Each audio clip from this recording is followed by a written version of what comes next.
नमस्कार, फाइटर समाचार में आपका स्वागत है। पेश आज 5 सितंबर सुबह 6 बजे राजस्थान की खास खबरें। विधानसभा चुनाव से ठीक पहले करीब 50,000 युवाओं को टीचर के रूप में नियुक्ति देने में शिक्षा विभाग किसी भी तरह की अड़चन नहीं चाहता। यही कारण है कि ग्रेड 3 टीचर्स भर्ती की लिस्ट जारी करने के साथ ही राजस्थान हाईकोर्ट जयपुर में कैवेट लगा दी।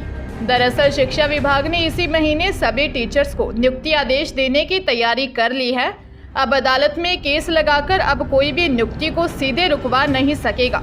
शिक्षा विभाग ने ग्रेड 3 के L1 टीचर्स के 21,000 पदों पर नियुक्ति के लिए चयन कर दिया। कैंडिडेट्स को अब पोस्टिंग ऑर्डर जारी होने हैं। वहीं 25,000 L2 टीचर्स की भर्ती भी होनी है। दोनों लेवल के एग्जाम हो चुके हैं, रिजल्ट भी जारी हो गए। ऐसे में कई बार कैंडिडेट्स असंतुष्ट होने पर हाईकोर्ट का दरवाजा खटखटाते हैं और स्टे मिल जाता है।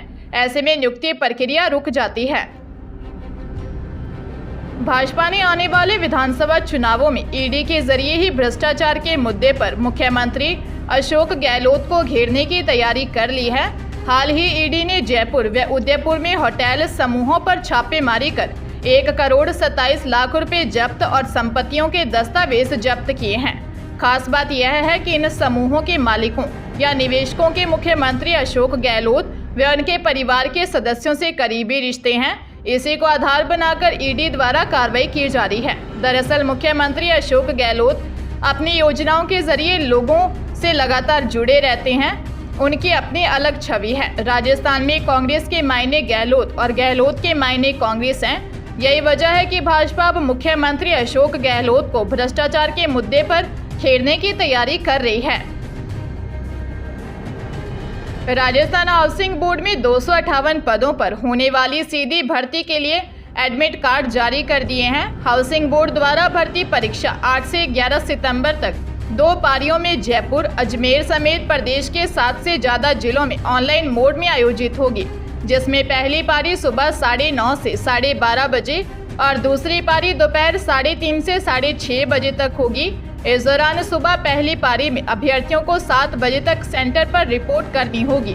8 बजे बाद परीक्षा हॉल में आने की अनुमति नहीं दी जाएगी। दूसरी पारी में अभ्यर्थी के लिए 1 बजे रिपोर्टिंग टाइम होगा। 2 बजे बाद परीक्षा हॉल में प्रवेश की अनुमति नहीं दी जाएगी। सीकर के नीमका थाना के कोतवाली थाना इलाके की औद्योगिक क्षेत्र में बाइक सवार 3 बदमाशों ने दुकान में घुसकर किराना व्यापारी कुरबड़ा निवासी गोवर्धन सिंह से फिरौती मांगी और मारपीट की तथा रुपए देने से मना करने पर गोली मारकर वहां से फरार हो गए।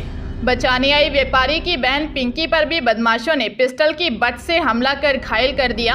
लोगों ने दोनों घायलों को अस्पताल पहुंचाया, जहां चिकित्सकों ने दोनों को गंभीर हालत में जयपुर रेफर कर दिया। वहीं एएसपी शालिनी राज एवं कोतवाली थाना अधिकारी भंवरलाल कुमावत जाप्ते के साथ मौके पर पहुंचे तथा घटनास्थल का जायजा लिया। दुकान के पास स्थित एक शोरूम में लगे सीसीटीवी में संदिग्ध बाइक सवार कैद हुए हैं। पुलिस उसके आधार पर आरोपियों की तलाश में जुट गई है। दिल्ली पुलिस कांस्टेबल भर्ती की तैयारी में जुटे युवाओं के लिए अच्छी खबर है। कांस्टेबल के 7,547 पदों के लिए नोटिफिकेशन जारी होने के बाद ऑनलाइन आवेदन की प्रक्रिया शुरू हो गई है।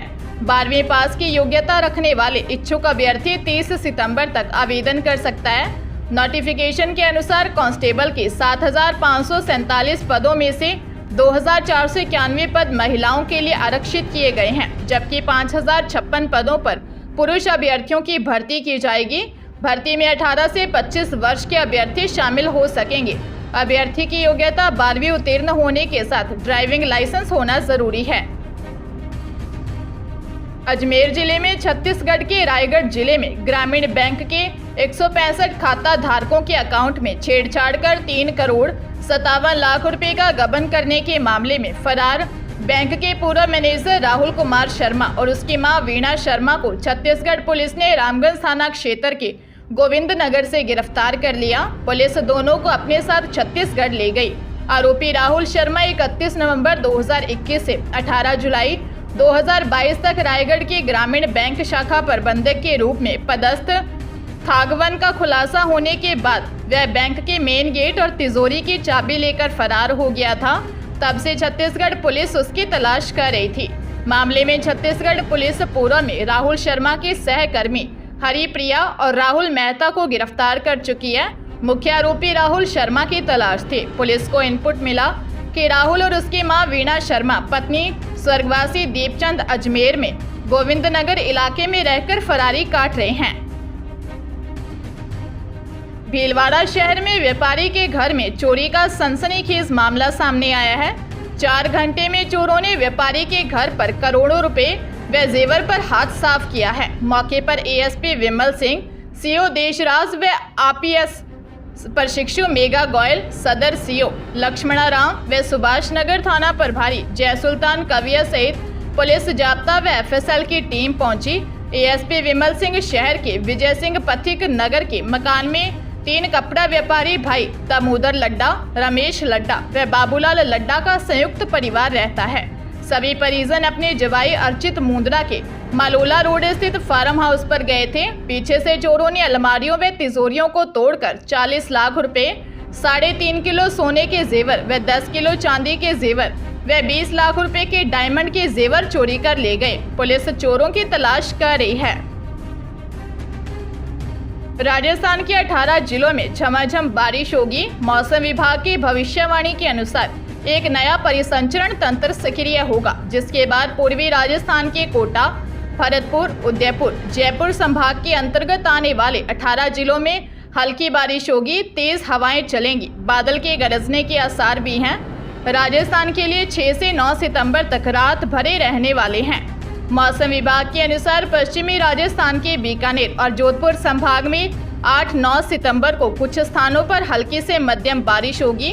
राजस्थान में 5 दिन झमाझम बारिश होने के पूरे आसार हैं। राजस्थान में अभी तक मानसून से प्रदेश में सामान्य से 10% ज्यादा बरसात हो चुकी है। जोधपुर जिले में घरों के बाहर ताले ठीक करवाने के नाम पर घूमने वाले एक अनजान व्यक्ति से ताला ठीक करवाना एक परिवार को महंगा पड़ गया। आरोप है कि घर की अलमारी की दराज का ताला ठीक करने के नाम पर अनजान युवक गहनों की डिब्बी निकाल कर ले गए। गिरधारी लाल मेहरा निवासी सुभाष कॉलोनी भगत की कोठी ने थाने में दी रिपोर्ट में बताया कि 2 बाइक सवार ताला ठीक करने और ताले चाबी लगाने की आवाज लगाते गली में घूम रहे थे। उनके घर की अलमारी की दराज का लॉक खराब था, इसीलिए उनकी पत्नी ने उन्हें घर में बुलाया और अलमारी की दराज दिखाई। उसने अपनी तरफ से चाबी लगाकर ताला खोल दिया। अलमारी की दराज से गहनों की डिब्बी चोरी कर ले गए। पुलिस ने मामला दर्ज कर जांच शुरू कर दी है। रेलवे प्रबंधन ने उन यात्रियों की सूची जारी कर दी है जिन्हें यात्रा में छूट दी गई है। अलग अलग श्रेणियों में अलग अलग यात्रा रियायतें जारी की गई हैं।